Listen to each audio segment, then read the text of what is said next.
আরে শুনেন শুনেন যত শ্রোতা শুনেন দিয়া মন, পুঁথির সুরে কিছু কথা করিব বর্ণন।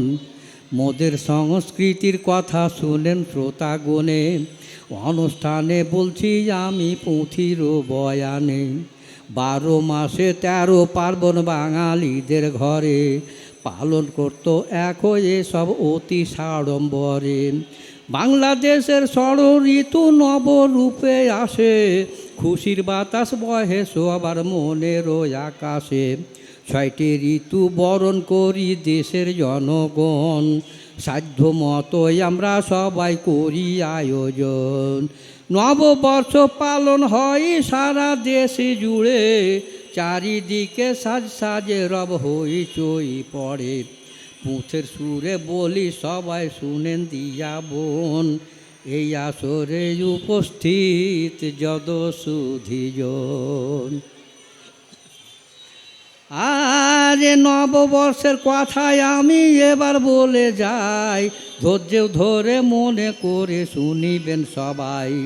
নববর্ষে মাঠে বসত বৈশাখী মেলা, নানা রকম আয়োজন আর কত রকম খেলা।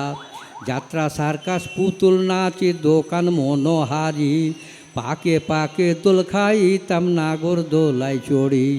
বৈশাখ মাসে গাছে গাছে গচাই নতুন পাতা, আগের মতো হয় না তো আর শুভ হাল খাতা। দাদার সাথে যাইতাম মোরা হালখাতার দোকানে, মান্ডা মিঠাই খাইতাম কত খুশি হইতাম মনে। আরে এখন দেখি হাল খাতা হয় 12 মাসি, এসব দেখে সয়ে গেছে পায়ে না হাসি। ল্যাপা পোছা হাঁড়ি পরিষ্কার করতো দাদি নানি, নতুন নতুন জামা কাপড় পরতো সবাই আনি।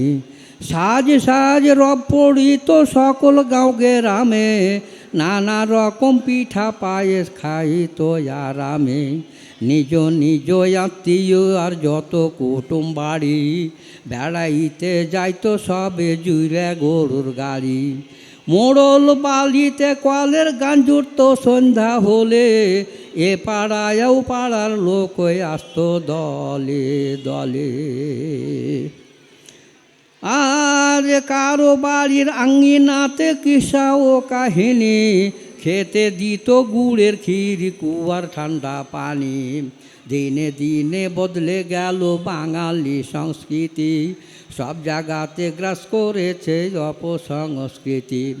নববর্ষ বরণ করি পহেলা বৈশাখে, সারা বছর দেশের মানুষ সুখে যেন থাকে। পুরাতনকে বিদায় দিয়ে সবাই করি বরণ, সৌভাগ্য সমৃদ্ধি নিয়ে রাখে যেন চরণ। আরে সৌহার্দ্য সম্প্রীতি ছিল গাঁও গ্রামে আগে, সেসব দিনের স্মৃতি কথায় আজও মনে জাগে। এই আসরে শ্রদ্ধা ভরে করি নিবেদন, নিজ সংস্কৃতি চর্চায় দাও গো সবাই মন। তা না হলে হারাইবে নিজ পরিচয়, আপন সংস্কৃতি ধরো মাহবুব নানা কয়।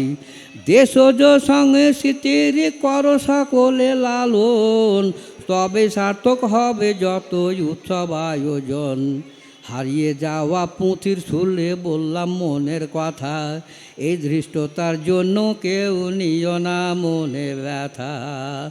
আরে ভুল হইলে করিও ক্ষমা, পুঁথি করি শেষ, নতুন করে গড়ে উঠুক সোনার বাংলাদেশ।